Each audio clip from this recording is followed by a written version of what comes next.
महापौरांनी जो जनता दरबार सुरू केलेला आहे लोकांच्या तक्रारीसाठी एक चांगला उपक्रम चालू केलेला आहे महापौरांनी. मी त्यांचं या ठिकाणी हार्दिक अभिनंदन करतो. ह्या जनता दरबारामध्ये अनिल गजानन पवार यांनी खोटा अर्ज दाखल केला, त्याला कागदपत्र काही नाही आणि हे ना असंच यापूर्वी एसपीना अर्ज देणे, आयुक्तांना अर्ज देणे, विभागीय कार्यालयामध्ये देणे आणि त्याचे सगळे अर्ज निकाली पोलिसांनी काढले आणि त्याच्यावर 3 गुन्हे दाखल झालेले की तू खोटी माहिती देतो, तुझे अर्ज निकाली काढलेले आहेत, खोट्या बातम्या वेगवेगळ्या मीडियावरून पसरतो म्हणून त्याच्यावर सगळे गुन्हे दाखल आहेत. 3 गुन्हे, लक्ष्मीपूरला 1 आणि रायमपूरला 2.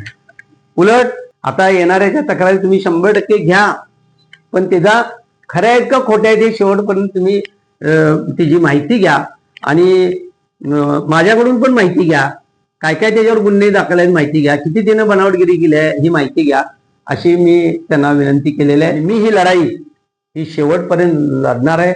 200 कोटीचा घोटाळा झालेला आहे तेही मी जनता दरबारात मानणार आहे. मला महापौर नक्कीच न्याय देतील. अनेक टीडीआर माफियांचं देखील मी भांडाफोड केल्याशिवाय राहणार.